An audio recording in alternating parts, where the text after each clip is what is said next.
Happy Dutch Family! Happy Dutch Family! Dutch Family! Happy Dutch Family! Dutch Family! Happy Dutch Family! Dutch Family! Happy Dutch Family!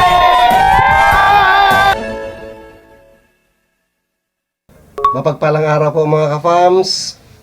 Sana nasa mabuting kalagayan ho tayong lahat. Saan man po tayo naroroon sa mga pagkakataong ito. Isa pong malungkot na pangyayari ang naganap. Ano po? Wala na po si Nanay Tamina. Yung inaalalayan po natin na may sakit sa bundok, yung may ubo. Kung kailan po dumating na yung mga ano niya sana, nebulizer, yung footrest na ipinagkaloob po nila Mama G at Summer, dadalhin na sana natin sa kanya. Hindi na po niya naantay sa hirap po ng pinagdadaanan niya na mahigit isang taon nang may sakit. Minsan ay hindi po napa-check up, no po. Ang hirap pa po nito. Hindi ko man lamang po mapuntahan dahil hindi po makatakbo ng malayo yung motor. Nakakatakot pong ipaandar ng malayo na biyahe. Kasi nararamdaman ko rin po na may problema talaga siya. Kaya sabi nga po nung company na pinagkuhanan ko is okay lang daw na ibalik ko yung motor, palitan ng brand new kasi sikanan nga po yun dahil wala tayong pangkuha ng brand new. Ang problema is kailangan po mag down uli saka magbayad ng kahit 1 month. Kaya abot po siya ng 6,500. 4,000 yung down and then 1 month na advance na bayad is 2,500. Kung brand new po, ganun po ang presyuhan. Wala ko tayong pangkuha kaya di ako makapunta kay kila Nanay Tamina. Kaya ang po nito, yung para po sa kanya na mga nebulizer tsaka footrest is itatabi lang po natin para kung sakali man na kakailanganin may makita ulit tayo na katulad ng sitwasyon ni Nanay Tamina, may papaabot ho natin ito galing kay Mama G at Summer.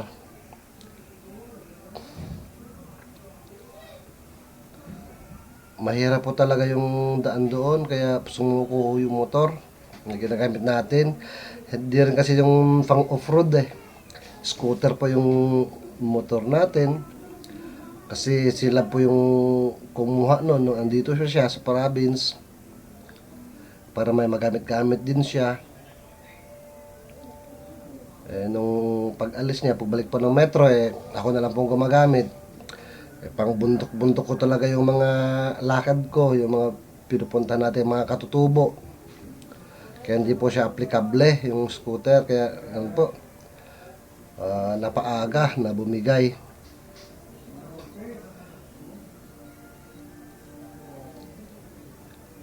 Ipapaayos man po ganun pa rin yun, pabalik-balik na lang yung sakit niya. Na masira yung belt, hindi makabirit, hindi makaahon sa akyatan sa bundok. Kasi pag ni-revolution mo para makaakyat, bumibigay yung belt once na nag-revolution ka sa motor.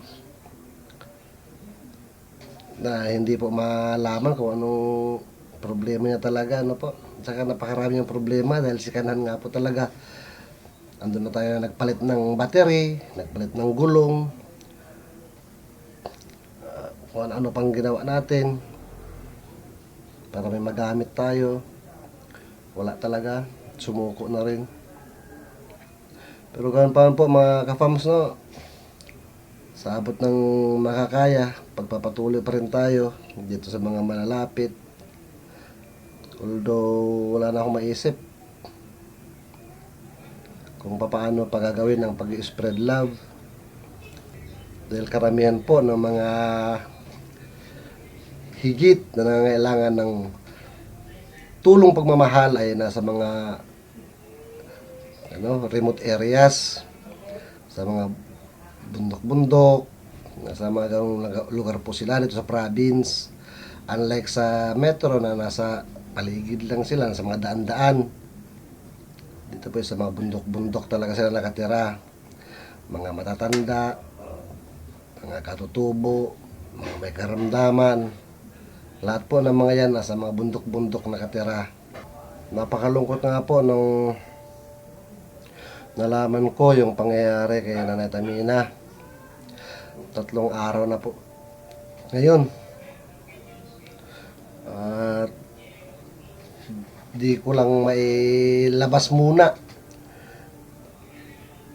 Pagdating ko kasi rito sa amin, mula dun sa kanila, kinabukasan po or 2 days, nalaman ko kaagad na nagkaroon nga nangyari na wala na si Nanay Tamina at hindi ako makapunta dahil wala tayong magamit. Napakahirap po ng kalagayan nila doon. Yung mga bata, kaya umaabot ng ilang taon na sila, di pa nakakapag-aral.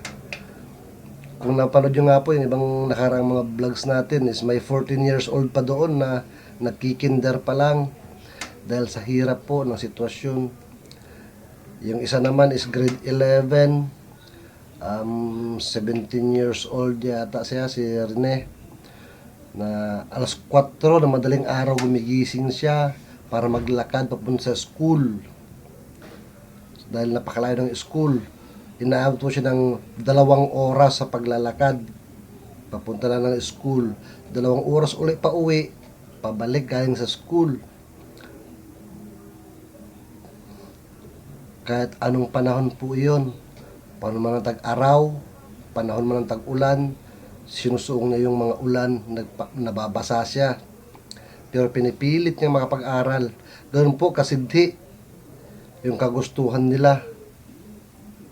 Nung nakausap ko nga po yun, si Rene, mangyak-ngyak yung bata na pagod na raw siya sa hirap.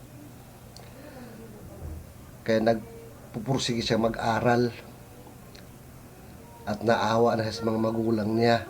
Si Rene po, yung sa nakarang vlog natin is yung nasa lubong natin na apo ni Nanay Bunel naman, na pinabot natin ng mga short tsaka mga damit sa daan kasi walang tao kina Nanay Bunel nung pagpunta natin sa kanila. Napakasipag po ng mga batang yun. Sana nga po, no, gustong gusto po namin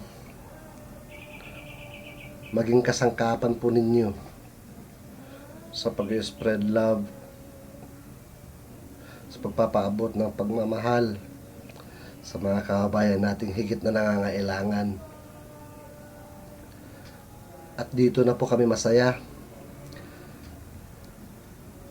Napakasarap sa pakiramdam na makapag-apaabot ng pagmamahal sa kapwa natin. Nakikita nating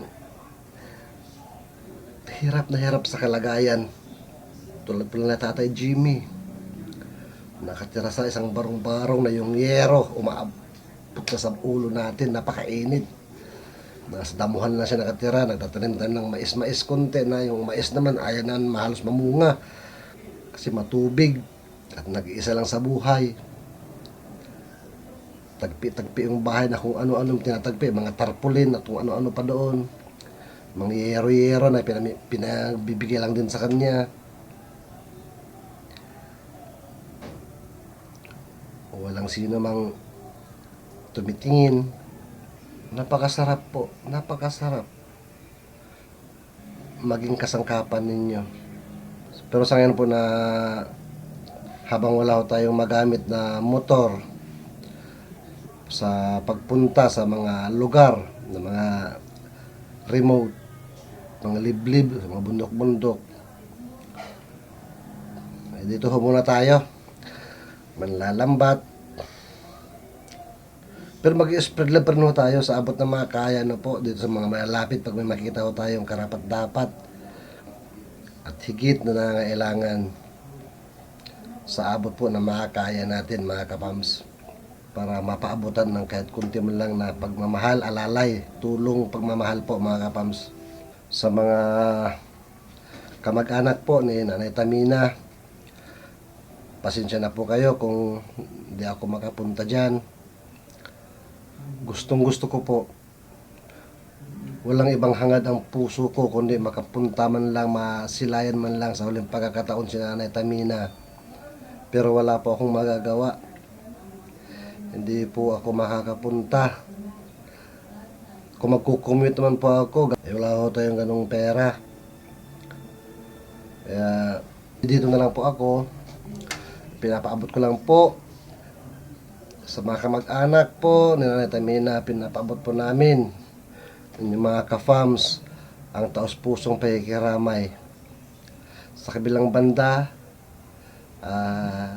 nakapagpahinga na po si Nanay Tamina sa hirap ng kanyang pinagdaraanan.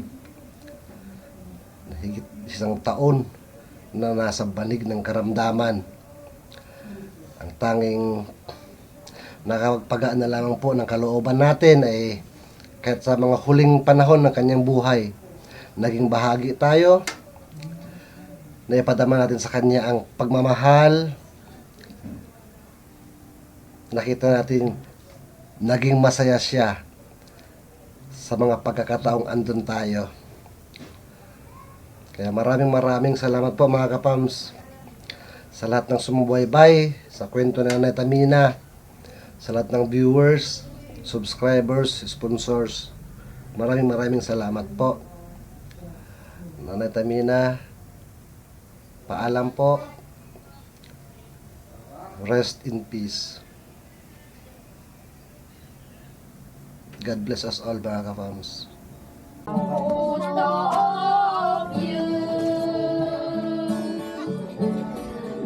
Sa pedisa, Medyo niya sila, yung biro.